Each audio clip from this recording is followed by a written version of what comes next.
ভাস্কৰ, মন্ত্ৰীসভা নৱগঠিত যিখন মন্ত্ৰীসভা, কাইলৈ যিখন মন্ত্ৰীসভা গঠন হ'ব, সেই মন্ত্ৰীসভাত কিমানজন মন্ত্ৰীয়ে শপত ল'ব, পূৰ্ণাংগ মন্ত্ৰীসভা গঠন হ'ব নে নহয়, এই লৈ বিভিন্ন ধৰণৰ জল্পনা কল্পনা এইকেইদিনত চলি আছিল।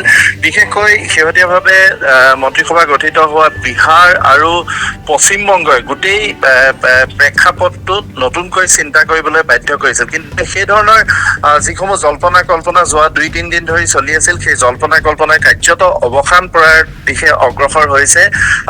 যোৱা 2 দিনত আমি কোৱাৰ দৰে মুখ্যমন্ত্ৰীয়ে 2জন সতীৰ্থ সহ মানে 3জনীয়া এখন মন্ত্ৰীসভাই শপত গ্ৰহণ হ'ব বুলি ধাৰণা কৰা হৈছিল। কিন্তু আমি শেহতীয়াকৈ যিখিনি তথ্য লাভ কৰিছো, সেই তথ্যৰ ভিত্তিত ক'ব বিচাৰিছো যে কাইলৈ দিনটোত মুখ্যমন্ত্ৰী ডক্টৰ হিমন্ত বিশ্ব শৰ্মাৰ 5জনীয়া মন্ত্ৰীসভাই শপত গ্ৰহণ কৰিব। পুনৰবাৰ কৈছো, 5জনীয়া মন্ত্ৰীসভাই শপত গ্ৰহণ কৰিব। মুখ্যমন্ত্ৰী ৰূপে ডক্টৰ বিশ্ব শৰ্মাই দ্বিতীয়বাৰৰ বাবে আৰু একে সময়তেই যিটো NDA মিত্ৰজোঁট, সেই মিত্ৰজোঁটৰ 2 সংগী অসম গণ পৰিষদ আৰু BPF-ৰ 2 সদস্য, অসম গণ পৰিষদৰ সভাপতি বোকাখাতৰ বিধায়ক অতুল বৰাই মন্ত্ৰীৰূপে, কেবিনেট মন্ত্ৰীৰূপে শপত ল'ব। BPF-ৰ জ্যেষ্ঠ নেতা, মাজবাটৰ বিধায়ক আৰু পূৰ্বৰ চৰকাৰৰ পৰিবহণ মন্ত্ৰীৰূপে শেহৰ প্ৰায় 1 বছৰ থকা চৰণ বৰুৱাই BPF-ৰ প্ৰতিনিধি ৰূপে শপত গ্ৰহণ কৰিব। বিজেপিৰ 2জন সদস্যই আৰু 2জন সদস্যই অৰ্থাৎ বিধায়কে মন্ত্ৰীসভাত সদস্যৰূপে শপত গ্ৰহণ কৰিব। এতিয়া কথাটো হৈছে যে এখন 19জনীয়া মন্ত্ৰীসভা ডক্টৰ হিমন্ত বিশ্ব শৰ্মাই গঠন কৰিব লাগে। যিহেতু কম সংখ্যক মন্ত্ৰীয়ে এইবাৰ শপত গ্ৰহণটো কৰিব, তেনেহলে বিজেপিৰ এই 2জন মন্ত্ৰী কোন হ'ব, সেই লৈ বিভিন্ন ধৰণৰ জল্পনা কল্পনা চলিছে। এটা নাম ইতিমধ্যে প্ৰায় স্পষ্ট হৈছে, doctor Ranoj Pegu. Doctor Ranoj Pegu doctor শৰ্মাৰ পূৰ্বৰ মন্ত্ৰীসভাত শিক্ষামন্ত্ৰী ৰূপে আছিল আৰু এজন জনজাতি সম্প্ৰদায়ৰ নেতা। জনজাতি ৰাজনীতিত ৰণোজ পেগুৰ যথেষ্ট এটা নিয়ন্ত্ৰণ আছে। সেই ডাক্তৰ পেগুৱে কাইলৈ মন্ত্ৰীৰূপে শপত লোৱাটো প্ৰায় নিশ্চিত।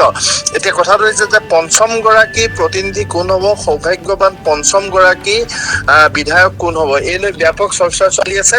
আমি পোৱা তথ্য মতে এই বিষয়ে আজি নিশা অমিত শ্বাহৰ সৈতে আলোচনা কৰি মুখ্যমন্ত্ৰী ৰূপে শপত ল'বলগীয়া হিমন্ত বিশ্ব শৰ্মাই, দ্বিতীয়বাৰৰ বাবে মুখ্যমন্ত্ৰী ৰূপে শপত ল'বলগীয়া হিমন্ত বিশ্ব শৰ্মাই এই নামটো চূড়ান্ত কৰিব। যদি মহিলা প্ৰতিনিধি ৰূপে এই চতুৰ্থ 5মগৰাকী সদস্যক অন্তৰ্ভুক্ত কৰিবলগীয়া হয়, তেতিয়াহ'লে সম্ভৱতঃ নামটো হ'ব অজন্তা নেওগৰ। অজন্তা নেওগ সেই সৌভাগ্যশালী মহিলাগৰাকী হ'ব। চাহ জনগোষ্ঠী সম্প্ৰদায়ৰ যদি কোনো প্ৰতিনিধিক অন্তৰ্ভুক্ত কৰিবলগীয়া হয়, তেতিয়াহ'লে বিষয়টো বেলেগ হ'ব। অজন্তা নেওগৰ 2টা ধৰণে তেওঁৰ নামটো বিবেচনালৈ আহিব পাৰে। যথেষ্ট জ্যেষ্ঠ বিধায়িকা, যোৱা কাৰ্যকালত বিত্তমন্ত্ৰী ৰূপে আছিল। তাৰ আগতেও কংগ্ৰেছ চৰকাৰৰ দিনতো কেইবাটাও গুৰুত্বপূৰ্ণ বিভাগ চম্ভালিছিল। দ্বিতীয়তে তেওঁ এগৰাকী মহিলা প্ৰতিনিধি, আৰু মহিলা প্ৰতিনিধি এগৰাকী অন্তৰ্ভুক্ত নকৰাকৈ যদি মন্ত্ৰীসভাখন গঠন কৰা হয়, তেতিয়াহ'লে এটা ভুল বাৰ্তাও যাব পাৰে। সেইটো এটা অজন্তা নেওগৰ নাম চৰ্চা হোৱাৰ দ্বিতীয় কাৰণ। তৃতীয় কাৰণটো হ'ল অজন্তা নেওগ এগৰাকী অনুসূচিত জাতি সম্প্ৰদায়ৰ মহিলা, SC মহিলা। যদিওবা আমি জানো যে অজন্তা নেওগ বহুতে আমি চুতীয়া সম্প্ৰদায়ৰ মহিলা বুলি জানো, কিন্তু আচল কথাটো হৈছে যে তেওঁ স্বামী নগেন নেওগ চুতীয়া সম্প্ৰদায়ৰ প্ৰতিনিধি আছিল।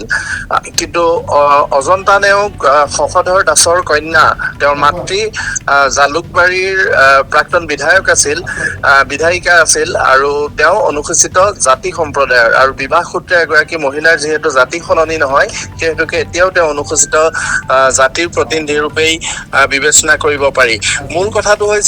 আচল কথাটো হৈছে যে পূৰ্বে ধাৰণা কৰাৰ দৰে পূৰ্ণাংগ মন্ত্ৰীসভাও নহয় বা 3জন সদস্যৰে 2জন কেবিনেট সদস্যসহ মুখ্যমন্ত্ৰীয়ে শপত গ্ৰহণ কৰাৰ সম্ভাৱনাও নোহোৱা হৈছে। এতিয়া পশ্চিমবংগত যি ধৰণে 6জন মন্ত্ৰীয়ে শপত লৈছিল, অসমত সেই ধৰণে 5জন মন্ত্ৰীয়ে শপত লোৱাটো প্ৰায় নিশ্চিত হৈছে ভাস্কৰ। BPF-ৰ প্ৰসংগ যদি মই আপোনাক সোধো তেতিয়াহ'লে শিউলি বসুমতাৰীৰ নামটো কিন্তু যথেষ্ট পৰিমাণে উচ্চাৰিত হৈছে। শিউলি মহিলাই, হয়, শিউলি মহিলাৰীৰ নামটো যথেষ্ট পৰিমাণে উচ্চাৰিত হৈছে। শিউলি মহিলাৰীৰ ক্ষেত্ৰত এটা কথা আছে, শিউলি মহিলাৰীয়ে নিজেও মন্ত্ৰিত্ব বিচাৰিছে আৰু তেওঁ আশা কৰিছে যে তেওঁ কৈছে অন কেমেৰা কৈছে যে তেওঁ মন্ত্ৰিত্ব বিচাৰিব আৰু পালে সুখী হ'ব। কিন্তু শিউলি মহিলাৰী হ'ল হাগ্ৰামা মহিলাৰীৰ পত্নী আৰু তেওঁ প্ৰথমবাৰৰ বাবে অসম বিধানসভালৈ নিৰ্বাচিত হৈ আহিছে। হাগ্ৰামা মহিলাৰীয়ে পত্নীক বিধায়িকা কৰি আনিছেই, একে সময়তে তেওঁকে প্ৰথমবাৰৰ বাবে যদি মন্ত্ৰীৰূপেও প্ৰতিষ্ঠা কৰোৱায় তেতিয়াহ'লে দলৰলৈ এটা বেড মেছেজ যাব, দললৈ এটা ভুল বাৰ্তা যাবও পাৰে। আৰু চৰণ বড়ো যোৱা কাৰ্যকালৰ মন্ত্ৰী হিচাপে আছিলেই, যে তেওঁ এইবাৰ জ্যেষ্ঠ বিধায়ক, সেই হিচাপে চৰণ বড়োৰ প্ৰসংগটো আহিছে। আৰু ৰিহন দৈমাৰীৰ কথাটো আছিল, কালি ৰিহন দৈমাৰী যথেষ্ট এক্টিভ আছিল। ৰিহন দৈমাৰীৰ কিন্তু ৰিহন দৈমাৰী বড়ো যিখন BTC কাউন্সিল, সেই কাউন্সিলৰ তেওঁ এতিয়া ডেপুটি চিফ ৰূপে আছে। আৰু এটা কথা, হাগ্ৰামা মহিলাৰীয়ে এইবাৰ অন্তত পূৰ্বে কৰা কিছুমান ভুল নকৰিব। পূৰ্বে তেওঁ চন্দন ব্ৰহ্মক মন্ত্ৰিত্ব প্ৰদান কৰিছিল। চন্দন ব্ৰহ্ম মন্ত্ৰিত্ব হৈ যোৱাৰ লগে লগে চন্দন ব্ৰহ্মৰ ওপৰত হাগ্ৰামা মহিলাৰীৰ এটা নিয়ন্ত্ৰণ নোহোৱা হৈ পৰিছিল। কৰবাত কোনোবাখিনিত হাগ্ৰামা মহিলাৰীতকৈও চন্দন ব্ৰহ্মৰ গুৰুত্ব দিছপুৰত বৃদ্ধি পাইছিল। সেই কথাটোত হাগ্ৰামাৰ এটা শিক্ষা আছে। সেই হেতুকে তেওঁ অতি ঘনিষ্ঠ আৰু তেওঁৰ প্ৰতি অতি দায়বদ্ধ আৰু আনুগত্যশীল এজন নেতাকে মন্ত্ৰীৰূপে প্ৰক্ষেপ কৰিব। যিহেতু ৰিহন দৈমাৰী পূৰ্বেও মন্ত্ৰী আছিল, দিছপুৰত ৰিহন দৈমাৰীৰ এটা নিজা পৰিচিতি আছে। এই ক্ষেত্ৰত হাগ্ৰামা মহিলাৰীৰ বাবে ৰিহন দৈমাৰীতকৈ চৰণ বড়ো যথেষ্ট ছেফ। আৰু পত্নীৰ কথাটোতো আছে, পত্নীৰ বিষয়টো আছে। পৰৱৰ্তী সময়ত যদি এবাৰ চৰণ বড়ো মন্ত্ৰী হয়, পৰৱৰ্তী সময়ত শিউলি মহিলাৰী বা ৰবিৰাম নাৰ্জাৰীৰ মাজত এগৰাকীয়ে মন্ত্ৰিত্ব পোৱাটো নিশ্চিত। কাৰণ দুজন মন্ত্ৰী পাব BPF-এ, এজন ওদালগুৰি ছেক্টৰৰ ফালৰ পৰা দিব লাগিব আৰু এজন কোকৰাঝাৰৰ ফালৰ পৰা দিব লাগিব। বড়োভূমিত ওদালগুৰি আৰু কোকৰাঝাৰৰ মাজৰ ধাৰণাটো আমাৰ উজনি নামনি ধাৰণাৰ দৰে। উজনি অসমৰ যেনেধৰণে এটা পৃথক ৰাজনৈতিক পৰিৱেশ আমি কল্পনা কৰি লওঁ, নামনি অসমৰ ৰাজনৈতিক পৰিৱেশ পৃথক ধৰণে কল্পনা কৰি লওঁ, বড়োভূমিৰ ক্ষেত্ৰতো এই ওদালগুৰি আৰু কোকৰাঝাৰৰ এটা কনফ্লিক্টেই কওক বা এটা ডিভিজনেই কওক বা এটা বেলেগ ধৰণৰ এটা ধাৰণা, এটা ৰাজনৈতিক সামাজিক অৰ্থনৈতিক এটা ধাৰণা আছে। মই অকণমান অগপৰ প্ৰসংগটো আপোনাৰ পৰা এই মুহূৰ্তত জানিব বিচাৰিছোঁ। কাইলৈ দিনটো অতুল বৰাই শপত গ্ৰহণ কৰিব, সেয়া প্ৰায় নিশ্চিত হৈ পৰিছে। কিন্তু পূৰ্বৰ দৰে কাৰ্যকৰী সভাপতি কেশৱ মহন্ত আকৌ মন্ত্ৰিত্ব পোৱাৰ সম্ভাৱনা আছে নেকি, নে বেলেগ কোনো বিধায়কক সেই স্থানত অধিষ্ঠিত কৰা হ'ব? মই ভাবো নাই। পৰৱৰ্তী সময়ত হিমন্ত বিশ্ব শৰ্মাই যদিও কাইলৈ মন্ত্ৰীসভাখন গঠন কৰিব, 5জনীয়া মন্ত্ৰীসভা, এখন সৰু মন্ত্ৰীসভা, কেবিনেট বা অন্যান্য পাতিবলগীয়া হলে 5জনীয়া মন্ত্ৰীসভাখনত তেওঁৰ কোনো ধৰণৰ অসুবিধা নহয়। 5জন সদস্যৰ 5জনীয়া কেবিনেটৰ তেওঁ কেবিনেট পাতিব পাৰিব, সিদ্ধান্ত ল'ব পাৰিব। কিন্তু যিহেতু বিভিন্ন জাতি জনগোষ্ঠী প্ৰতিনিধিত্বৰ কথা আছে আৰু তেওঁৰ যিটো ভিছন আছে, সেই ভিছনত তেওঁক যথেষ্ট লেফটেনেণ্ট লাগিব, তেওঁৰ সোঁহাত বাওঁহাত লাগিব। আৰু সেই হিচাপৰ পৰা এটা কথা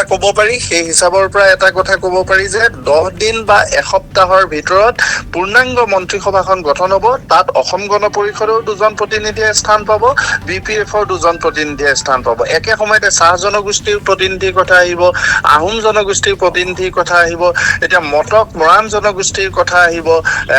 খুব চৰ্চাত নোহোৱা কিছুমান নামো এইবাৰ চৰ্চালৈ আহিছে। আৰু হিমন্ত বিশ্ব শৰ্মাই কাৰোবাক যদি দায়িত্ব দিম বুলি ভাবে, তেতিয়াহ'লে তেওঁ নিজে বহুত ৰিস্ক ল'ব পাৰে বা নিজে সেই সিদ্ধান্তটো তেওঁ কাৰ্যকৰী কৰিব পৰাৰ এটা তেওঁৰ ক্ষমতা আছে। এতিয়া ধৰি লওক মটক জনগোষ্ঠীৰ এই মুহূৰ্তলৈকে কোনো ধৰণে চৰ্চাত নথকা বিনোদ হাজৰিকাই মন্ত্ৰিত্ব লাভ কৰিব পাৰে। বিনোদ হাজৰিকা সৰ্বানন্দ সোণোৱালৰ এজন ঘনিষ্ঠ নেতা, সৰ্বানন্দ সোণোৱালৰ গৃহ সমষ্টিৰ তেওঁ বিধায়ক। বিনোদ হাজৰিকা BJPৰ বহু পুৰণি কাৰ্যকৰ্তা। যিহেতু বহু পুৰণি কাৰ্যকৰ্তাকো মন্ত্ৰীসভাখনত ৰাখিব লাগিব, সেই হেতুকে বিনোদ হাজৰিকাক দি দিব পাৰে।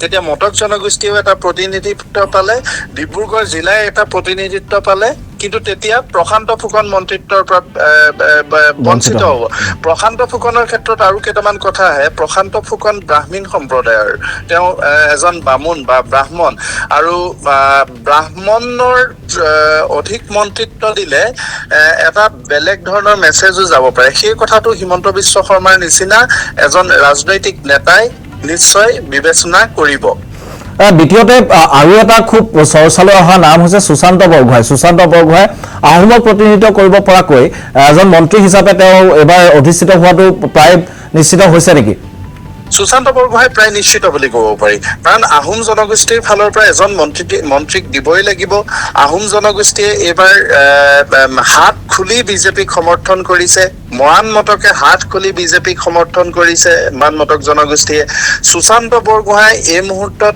মন্ত্ৰিত্বৰ দাবী কৰিব পৰা অসম বিধানসভাৰ যিকে 102জন এনডিএৰ সদস্য তাৰ ভিতৰত সুশান্ত বৰগোহাঁই আটাইতকৈ নন ফেচ আহোম জনগোষ্ঠীৰ ফালৰ পৰা যদি চাওঁ একে সময়তে তৰংগ গগৈৰ নামটো বহুতে চৰ্চালৈ আনিছে তৰংগ গগৈ হিমন্ত বিশ্ব শৰ্মাৰ যথেষ্ট ঘনিষ্ঠ এতিয়া সুশান্ত বৰগোহাঁই নে তৰংগ গগৈ কিন্তু সুশান্ত বৰগোহাঁই যথেষ্ট এডভান্টেজ আছে কাৰণ তৰংগ গগৈতকৈ সুশান্ত বৰগোহাঁই এই মন্ত্ৰী অসম বিধানসভাত জ্যেষ্ঠ তাৰ পিছত কথাটো আছে যে তৰংগ গগৈ এই মুহূৰ্ততো এটা গুৰুত্বপূৰ্ণ দায়িত্বত আছে তেওঁ অসম ক্ৰিকেট সন্থাৰ সভাপতিৰ বা অধ্যক্ষৰ দায়িত্বত আছে আৰু সেইটো এটা অত্যন্ত সন্মানীয় আৰু গুৰুত্বপূৰ্ণ পদবী কিন্তু সমান্তৰালভাৱে ভাস্কৰ এই কথাটো শুদ্ধ এই অসম ক্ৰিকেট সন্থাৰ দায়িত্বত থকা সূত্ৰে তৰংগ গগৈৰ সৈতে জয় চাহৰ এটা ঘনিষ্ঠতা আছে জয় চাহ অমিত চাহৰ পুত্ৰ এই ধৰণৰ বহু প্ৰসংগ ইকুৱেশ্যন ইয়াত কিন্তু সোমাই আছে নিশ্চয়কৈ ধন্যবাদ